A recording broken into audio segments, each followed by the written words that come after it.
This is 1.5 structure. So for structure, you should be able to describe the following types of structure: the giant ionic lattice of sodium chloride, the metallic lattice of metals, and giant covalent structures of graphite and diamond. You also need to be able to describe molecular covalent structures, for example, iodine. And then you have to be able to explain the characteristic physical properties, including melting and boiling point, hardness, and that's for graphite and diamond only, and electrical conductivity in terms of the structure and bonding of each substance.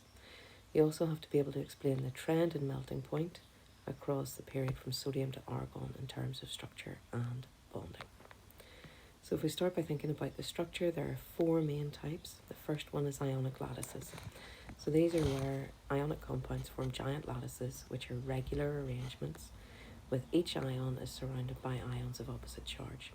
The ions are held together then by electrostatic attraction. So sodium chloride is an example of a giant ionic three-dimensional lattice of oppositely charged ions held by strong ionic bonds. And here's a little picture of it. So it has a 6-6 crystal arrangement, which means that 6 sodium ions are surround one chloride ion, and 6 chloride ions surround one sodium ion. So you see here the green ones are the chloride ions, and if we look at this one right in the middle, there's one chloride ion, and it is surrounded by 1, 2, 3, 4, 5, 6 of the sodium ions. Now, ionic compounds such as sodium chloride have high melting and boiling points because you need large amounts of energy to break the strong electrostatic forces and to separate the ions. So when they're solids, they do not conduct electricity, as the ions are held in fixed positions and can't move. However, when they are molten or dissolved in water, the lattice breaks down and the ions can move and carry charge. So ionic compounds can conduct electricity when they're molten or dissolved, and they generally dissolve in water. The second type of structure is molecular covalent, and these structures have strong covalent bonds in the molecule, but they are weak between the molecules. So weak intermolecular forces between molecules. So things which are diatomic, such as hydrogen and oxygen, and the halogens have weak van der Waals forces between the molecules. In iodine, the forces are strong enough for it to exist as a solid at room temperature, but we know that very little energy is required to change iodine from a solid into a gas, and it undergoes sublimation. Molecular covalent structures have low melting points and low boiling points, and as low temperatures provide enough energy to break the van der Waals forces between the molecules. They do not conduct electricity, as there are no free charge particles to move and carry charge. Then we look at giant covalent structures. So these have thousands of atoms bonded together in a lattice by strong covalent bonds. And you have 2 allotropes of carbon which you need to know about, and that's graphite and diamond. So if we look at diamond first, in diamond, each carbon atom is covalently bonded to 4 other carbon atoms in a tetrahedral arrangement. And then this builds up into a 3-dimensional lattice. So diamond is very hard due to the strong covalent bonds and the rigid tetrahedral 3D arrangement. It doesn't conduct electricity, as there are no electrons free to move and carry charge. It has a high melting point and boiling point, as much energy is needed to break the many strong covalent bonds. Now in graphite, it's slightly different. There are hexagonal layers of the carbons. So if I draw one little sort of hexagon here, you can imagine then the carbons going off like this. Okay.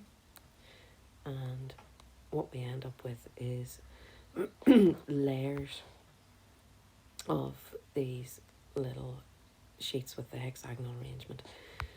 So between the layers there are weak forces, and the carbon atoms have 4 unpaired electrons and can form 4 covalent bonds. But in graphite, each carbon is covalently bonded.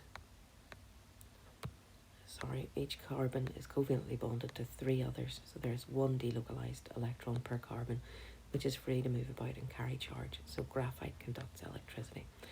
Like diamond, it has a high melting point, but it's used as a lubricant because the layers can easily slide due to the weak forces between them. And this is just a little picture here of the layers in the graphite. So then metallic lattices have giant metallic structures, and we saw that in the bonding topic. You would have seen the diagram there. So they're positive ions held together by delocalized negative electrons.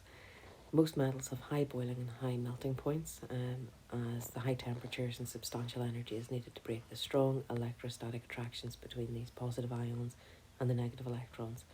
And the delocalized electrons can move and carry the charge, so metals conduct electricity. Now, if we look at the trends in melting point across period 3, you can see the effect of bonding and structure on the physical properties of substances by looking at these melting points. So if we look first at the relatively high melting points of magnesium, sodium and aluminium, we can explain these by the strong electrostatic attraction between the delocalized electrons and the lattice of positive ions in each metallic structure. The next one to look at is silicon, and it is a giant covalent structure. And then the final 3, phosphorus, sodium, chlorine and argon, are all molecular covalent. You'll notice that with the first 3 metals, sodium, magnesium and aluminium, sodium has only 1 electron per atom, where aluminium has 3. So the metallic bond strength increases as you go from sodium to aluminium because of the fact that there are more free electrons in aluminium than in sodium. So you need more energy to break the bond, so you have higher melting points. With silicon, it has a giant covalent structure, so lots of energy is needed to break the strong covalent bonds. Then phosphorus, sulfur and chlorine exist as molecular covalent structures. So sulfur can be S8, phosphorus P4, and then chlorine is Cl2. Argon is individual atoms, so the only forces which exist there are the weak van der Waals forces, which again results in a lower melting